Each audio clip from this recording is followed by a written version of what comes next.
வணக்கம். என் பெயர் விகாஷ். நான் 7ஆம் வகுப்பு படிக்கிறேன். நான் நேரத்தின் முக்கியத்துவம் பற்றி பேசுகிறேன். பணத்தை விட உயர்ந்தது நேரம். நேரத்தின் மதிப்பை மட்டும் ஒருவர் நன்றாக புரிந்து கொண்டால் அவருடைய வளர்ச்சியை அவரால் பார்க்க முடியாது.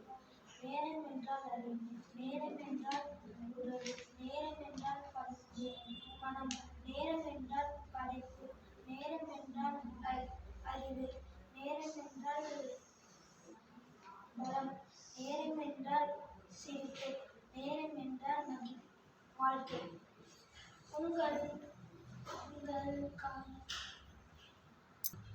வாழ்க்கையை நேரம்தான் வடிவமைக்கின்றது. உங்கள் நிகழ்காலத்தில் எப்படி நீங்கள் செலுத்துகிறோமோ அதுதான் எதிர்காலத்தில் தீர்மானிக்கின்றது. காலம் வீணாக்குவதை காலம் தண்டிக்காமல் விட்டதில்லை.